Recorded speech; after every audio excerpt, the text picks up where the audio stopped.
এই যে দেখো ওয়েদার, কেউ বুঝতে পারবে এটা রাত্রেবেলা না দিনে। আজ সকাল থেকেই আকাশের মুখ ভার।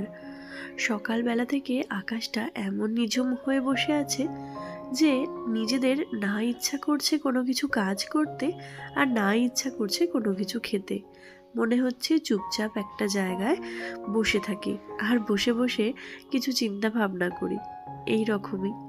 তো আজ তোমাদের সঙ্গে শেয়ার করব একটা বৃষ্টির দিনের রুটিন।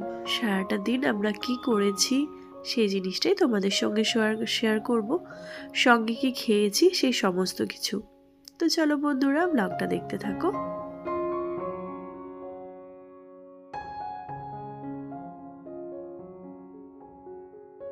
হ্যালো এভরিওয়ান, সবাই কেমন আছো? আশা করছি বেশ ভালো আছো।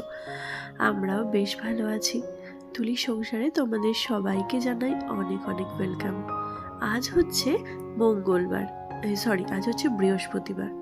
একটা বৃষ্টি ভেজা সকাল, আর সারাটা দিন আমরা কিভাবে কাটিয়েছি সেটাই চলো তোমাদের সঙ্গে শেয়ার করি। সকালবেলা থেকে এমন ওয়েদারটা ছিল, মনেই হচ্ছিল না যে কিভাবে কি করব।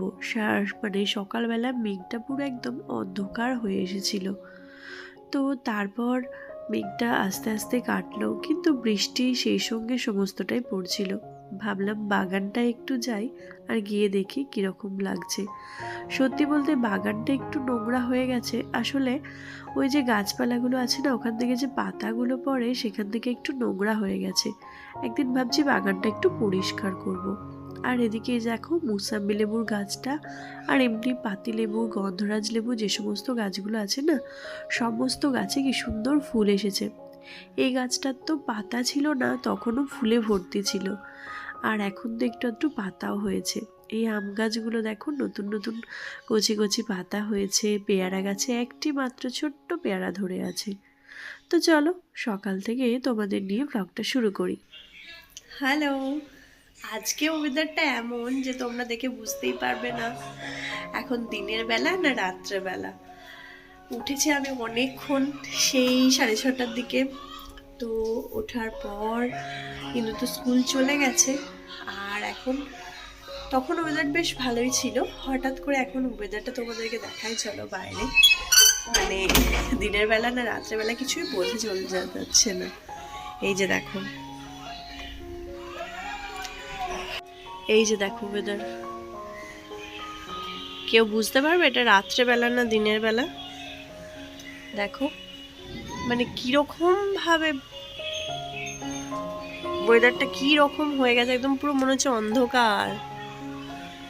এটা আমরা রাত্রেবেলা আছি না দিনের বেলা আছি কিছুই বোঝা যাচ্ছে না, সকালবেলা না দিনের বেলা। কি যে ব্যাপার হয়ে গেল কে জানে, হঠাৎ করে কি হয়ে গেল এটা। এর মধ্যে একটু একটু করে ঝিমঝিম করে বৃষ্টি পড়ছে আর মেঘটা ডাকছে। দেখো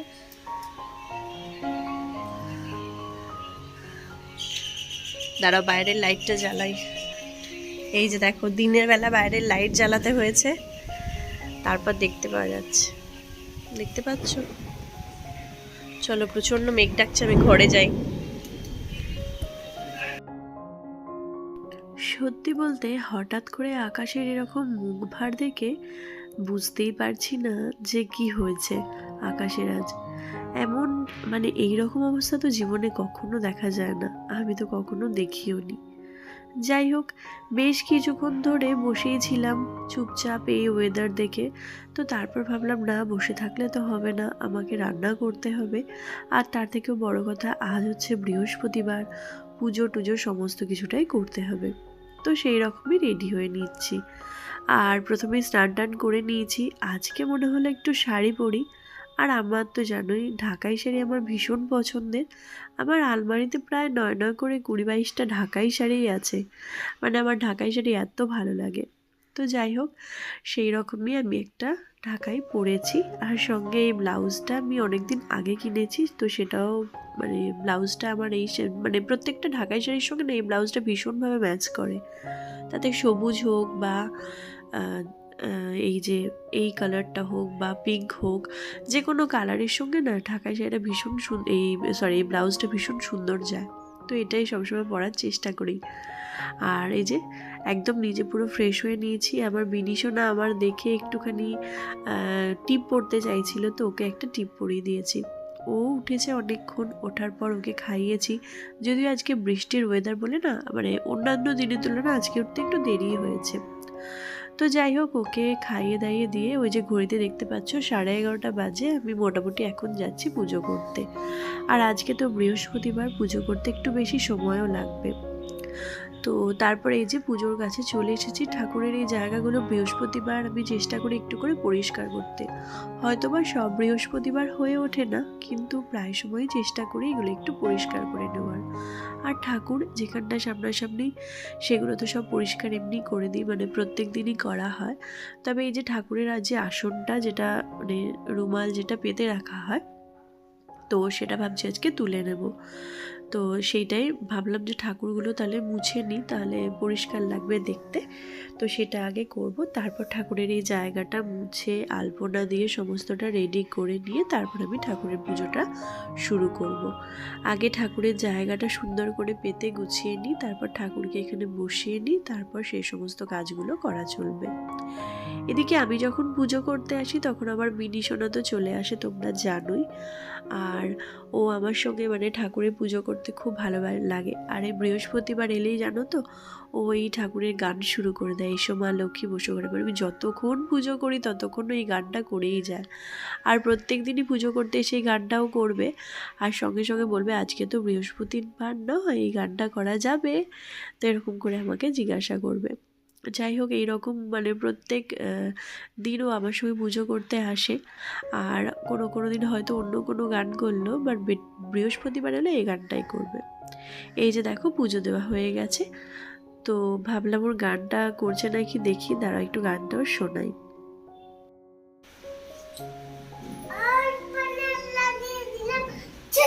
ওরকম করে ছুঁড়ে ছুঁড়ে ফুল দিতে নেই, আস্তে আস্তে করে ঠাকুরের পায়ে দিতে হবে। নন করো, নন করো, ভালো করে না, ভালো করে নন করো।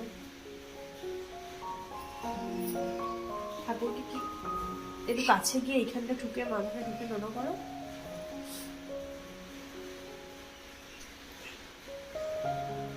ঠাকুরকে কি বললে, কি বললে ঠাকুরকে, কি বললে? তো বাইরে আজকে এরকম ওয়েদার, তাই ভাই আজকে কাজেও যায়নি। মানে বললো যে দূর এরকম ওয়েদার আজকে আর কাজ করতে ইচ্ছা করছে না, তো সেরকমও আজকে কাজে বেরায়নি। আর তারপর একবার বেরিয়েছিল, বেরিয়ে ও একটু ডাল পুরি কিনে নিয়ে এসেছিল। তো জলখাবারে আমি ওটাই খেয়ে নিয়েছি, পুজো করে এসে তারপর ওটা খেয়ে নিয়েছি। সচরাচর বৃহস্পতিবারটা আমি পুজো করে তারপরেই খাই। আর অন্যান্য বার কী হয়, হয়তো বা সকাল সকাল পুজো করলে সেক্ষেত্রে আমি পুজো করার আগে আগে পুজো করে নিই, তারপর খাই। আবার অনেক সময় হয় যে পুজো করার আগে আমি খেয়ে নিতে হয়। কারণ কি, যদি দেরি হয়ে যায় সেক্ষেত্রে আমার একটু অসুবিধা হয়। আর কি বলতো, যখন খিদে পেয়ে যায় না, তখন কিন্তু ঠাকুরকে ডাকাও কিন্তু ঠিকঠাক করে হয় না। যদি পেটে খিদে থাকে তো সেক্ষেত্রে মন দিয়ে ঠাকুরকে ডাকাও যায় না। তো আমি চেষ্টা করি সকালের দিকে পুজো করে নিতে, যদি বেলা হয়ে যায় তখন আমি খেয়ে দিয়েই পুজো করি।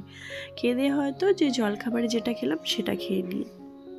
তো মাঝে মাঝে হয়, মাঝে মাঝে অন্যরকম হয়, এভাবেই চলতে থাকে। আর এদিকে দেখো আমি বিছানাটা গোছাচ্ছি, আমার মিনি সোনা কীভাবে শুয়ে আছে। ও আসলে শুয়ে শুয়ে একটুখানি টিভি দেখছিল, কিন্তু খুব একটা টিভি দেখা পছন্দ করে না, অল্প স্বল্প একবার দেখে। তো বেশিরভাগ সময় না ওই এই কাজগুলো করে, জানো তো। এই যে চুড়ি আছে, বেশ কয়েকটা চুড়ি নামিয়ে আমি ওকে হয়তো পরিয়ে দিলাম, কিন্তু ও সেগুলো খুলে দিয়ে এই যে আঁকাআঁকি করবে, মানে ওই চুড়িগুলো নিয়ে রাউন্ড করার চেষ্টা করে। তারপর এমনি কোনো কিছু ও হোমওয়ার্ক করে, আমাকে সব সময় সকাল থেকে ঘুম থেকে উঠে থেকেও এটা নিয়ে জ্বালাবে যে মা আমাকে হোমওয়ার্ক দাও। মানে ওর ইন্দুকে যে ম্যাম পড়াতে আসে, তো সেই ম্যাম ওকে হোমওয়ার্ক দেয়। তো সেটাই ও সবসময় চেষ্টা করে যে ওই ম্যাম কিছু হোমওয়ার্ক দিয়ে গেলে তুমি আরও কিছু দাও, তার সঙ্গে আমি করব এগুলো। দিদি যখনই দেখেন যে পড়ছে তখনই এটা করে। আচ্ছা, আসলে কি বলতো, বাচ্চাদের জিনিসটাই তাই, যে ওরা যখন বড়োদেরকে যেটা দেখে না সেটাই ওরা কপি করার চেষ্টা করে। তো ইন্দু বিনি যেরকম করে, মানে ইন্দু যেটা করে বিনু সেটাই করার চেষ্টা করে। তো আমি ওর সঙ্গে কিছুটা সময় কাটালাম। এরপর হচ্ছে আমার এখনও ওই ঘরে বিছানাটা তোলা বাকি আছে। ভাই তো ওই যে বললাম কাজে বেরায়নি বলে কি বলতো, ও সকাল থেকে ঘুম থেকে ওঠেইনি। ও 10টার পর ঘুম থেকে তারপর উঠেছে, 10টা সাড়ে 10টার পর ঘুম থেকে, মানে বিছানা থেকে উঠেছে। ঘুম থেকে অনেক আগেই উঠে গেছে, তো বিছানা থেকে উঠেছে। এবার বিছানাটা পড়েছিল, আমি ভাবলাম আগে স্নানটা যখন করেছি পুজোটা করে আসি, তারপর এসে বিছানাগুলো গুছিয়ে নেব। তো তারপরে এই যে এই ঘরের বিছানাটা গুছিয়ে নেব। আর অনেক দিন পর শাড়ি পরলাম, আমার নিজেরই কি ভালো লাগছিল শাড়িটা পরে। এখন তো মেনলি শাড়ি টাড়ি পরা হয়ই না, যখন ওই শ্বশুর শাশুড়ি আসে তো তখনই একমাত্র শাড়ি পরি, আর সেরকমভাবে খুব একটা শাড়ি পরা হয় না। আসলে ওই সারাদিন কাজ করতে করতে না মনে হয় না যে আবার শাড়ি টাড়ি পরে, আর শাড়ি পরে না কাজ করতে একটু অসুবিধাই হয়। আবার যে কোনো ভালো শাড়ি তো পরতেই পারা যাবে না, তো ছাপা শাড়ি তো ঠিক আছে। আর আমার ছাপা শাড়ি এখন তো কেনা একদমই নেই, আর পরাও নেই। ওই একবার কালী পুজোতে পরি, আর কালী পুজোতে যেহেতু আমার শ্বশুরবাড়িতে কালী পুজো, তো তখন একবারই কিনি, একবারই পরি। আর পরে সেগুলো কাচিয়ে আয়রন করে তুলে রাখি, তারপর ওগুলো আর পরাই হয় না। হয়তো বা আবার পরের বছর, কি ওইগুলো পরের বছর আবার পরবো না, আবার হয়তো নতুন শাড়ি কিনবো তখন পরবো। এখন এরকমই হয়ে গেছে। আগে তবু আমি অনেক শাড়ি পরতাম, মানে এই শাড়ি পরে বাড়িতেও থাকতাম। এখন আর সেটা হয় না, এখন এরকমই হয়ে গেছে। তো মাঝে মধ্যে শাড়ি পরতে নিজের ভীষণ ভালো লাগে, আর আমার এমনিও শাড়ি পরতে খুব ভালো লাগে। যাই হোক, এদিকে তো অনেক জামা কাপড়ও মাখিয়েছিলাম, কিন্তু কি ওই যে মেঘলা ওয়েদার হয়ে গেছিলো, বৃষ্টি হচ্ছিল, তো তার ফলে আমার কাজের দিদি তো আসেইনি। এরপর আমার যে সমস্ত জামা কাপড় মাখিয়েছিলাম সেগুলো সমস্তটা আমাকেই কাচতে হয়েছে। স্নান টান করার আগে আমি কেচেছিলাম, বাট সেগুলো মেলা হয়নি। আমি ভাবলাম যে আগে পুজো করে খাওয়া দাওয়া করে নিয়ে তারপর মিলে দেবো। তো এখন এই যে জামা কাপড়গুলো মিলে দিচ্ছি।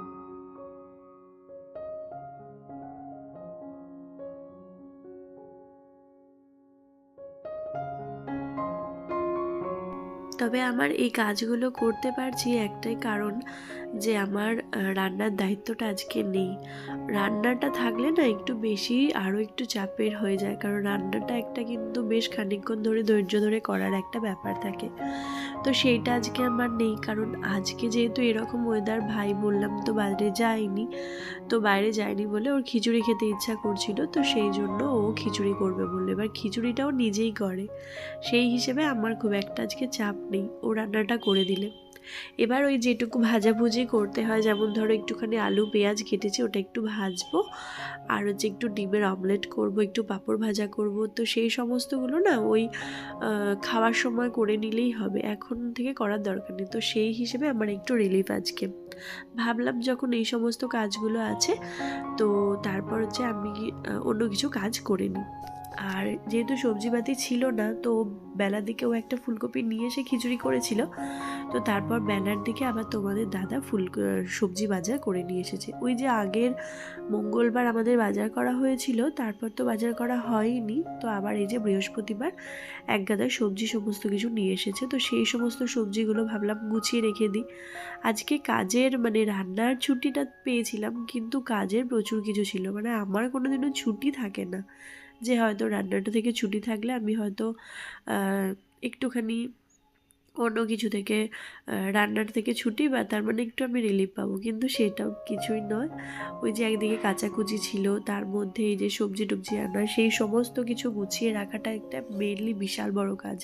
একটা সারা সপ্তাহে সবজি গুছিয়ে রাখাটা না, ওই কিভাবে রাখবো এক একটা করে সুন্দর করে গুছিয়ে গুছিয়ে একটু মাথা ঠান্ডা করে রাখতে হবে, যাতে কোনো জিনিসটা নষ্ট হয়। আর কোনো জিনিস নষ্ট হতে না ভীষণ গায়ে লাগে, জানো তো। সবজির এখন প্রচণ্ড পরিমাণে দাম, তো সেই হিসেবে এই যে যে সমস্ত সবজিগুলো আছে সেগুলো সব সুন্দর করে প্যাকেট করে করে আমি গুছিয়ে রেখে দেবো ফ্রিজে। তো এইগুলো ছিল।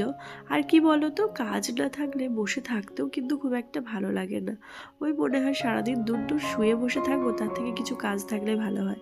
আমার তো রান্না টান্না কিছু না থাকলে আমি তো ঘর ক্লিনিংয়ের কাজ করি, কারণ যেদিন দেখি যে রান্নাটা কম আছে বা রান্না নেই, সেক্ষেত্রে আমার মনে হয় একটু ঘর এদিক ওদিকে একটু পরিষ্কার করে নিই, বা কোনো কিছু জায়গাটা হয়তো একটু নোংরা হয়ে আছে ওইখানটা একটু গুছিয়ে নিই, বা এটা ঠিক করে নিই ওটা ঠিক করে নিই, এরকম করতে থাকি। মানে মনে হয় যে কিছু মানে পুরোটা সময় একটু কাজের মধ্যে থাকলে আমার মনটা হয়তো ভালো থাকবে। আর নয়তো কি বলতো, বেশ কিছুক্ষণ ফোন হয়তো বসে বসে ঘাঁটবো বা একটুখানি টিভি দেখবো, একটুখানি কম্পিউটার দেখবো, সেসব করব, কিন্তু তারপরে মনটা আবার হয়তো কিছুতে খারাপ হয়ে যাবে। তো সেই জন্য কাজের মধ্যে ব্যস্ত থাকাই ভালো। এদিকে আজকে একটা এঁচোড় নিয়ে এসেছে। আসলে ও এসে বলছে যে মাসিটার কাছে এঁচোড় মানে দিই, তো সে বলছে এঁচোড় নিয়ে যাও। এঁচোড় তো তোমাদের দাদা একদমই খেতে পছন্দ করে না, আমি খাই বলেও নিয়ে আসে। তো এই প্রথম আমাদের মানে এঁচোড় এই প্রথম আমাদের বাড়িতে এলো। পটলও এলো এই প্রথম। গ্রীষ্মকালের সবজি বলতে এই দুটো এই সবে এসেছে। তো সমস্ত জিনিস প্যাক করে নিয়েছি। আর বেশ কিছু সবজি বাসিও ছিল, এই যে এই টমেটোগুলো বাসি ছিল, তো এগুলো ওপরে রাখলাম। এই কুমড়োটা আমার ভাই এনেছে, তো খিচুড়ি, ওই যে খিচুড়ি খাবে বলে ফুলকপি আনতে গিয়েছিল, কুমড়োটা ভালো লেগেছে, ওটাও নিয়ে চলে এসেছে। তো এরকম বেশ কিছু সবজি যেগুলো বাসি একটু আধটু, সেগুলো ওপরে রেখে দিচ্ছি, আর বাদবাকিগুলো সব প্যাকেটে করে করে রেখে দিলাম যাতে আমার নিতে সুবিধা হয়। এই যে 4টে শসা, এগুলো আমার আগের মানে 2 দিন আগে নিয়ে আসা ওইগুলো। আর হচ্ছে এই বেগুনটা আমাদের গাছে হয়েছিল। আমাদের গাছে জানো তো, একটুখানি বেগুনটা বড় হতে না হতেই আমাদের ওই বাদরে নিয়ে চলে যায়। সেই জন্য চেষ্টা করি যে একটুখানি ছোটো অবস্থাতে তুলে নিয়ে নিতে। তো বেশ কিছু সবজি এখানে গুছিয়ে নিয়েছি, লঙ্কাটাও গুছিয়ে নিয়েছি। তো চলো সুন্দর করে এগুলো গুছিয়ে রেখে দিই।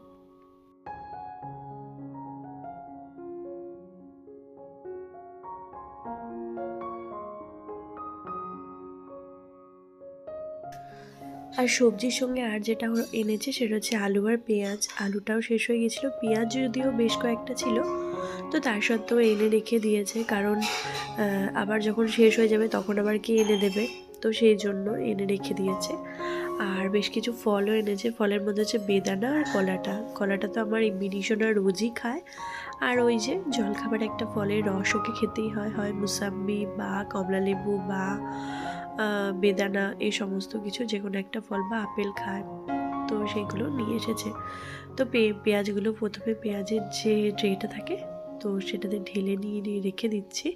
তারপর হচ্ছে আলুটা ঢেলে নেব। আর এর মধ্যে সমস্ত রান্নাবান্নাও কমপ্লিট হয়ে করে নিয়েছি একে একে। তো প্রথমে এই যে দেখো আজকে চাটনি, এটা তো আজকের নয়, এটা 2 দিন আগেকার করা, সেটা একটু আছে। এটা হচ্ছে আলু পেঁয়াজ লঙ্কা দিয়ে ভাজা। আর হচ্ছে এটা অল্প একটু বাঁধাকপির তরকারি ছিল, সেটা আছে, কালকে রাতে রুটি খেতে করেছিলাম। তো সেইটার সঙ্গে হচ্ছে পাঁপড় ভাজা দিয়ে গরম গরম খিচুড়ি খেতে কিন্তু দারুণ লাগে। তো আর আছে খিচুড়ি, আর ডিমের অমলেটটা এখনো হচ্ছে, এখনো নিয়ে আসা হয়নি। তো এই ছিল আজকের রেসিপি, আজকের মেনুতে এটাই ছিল, খিচুড়িটা হচ্ছে এইটা। তো চলো আজকের মতো ব্লগটা তাহলে এখানেই শেষ করছি। কেমন লাগলো একটা বৃষ্টি ভেজা দিন অবশ্যই জানিও, আর তোমাদের ওখানে বৃষ্টি হলো নাকি সেটাও জানিও। তো আজকের মতো টাটা, সবাই ভালো থেকো।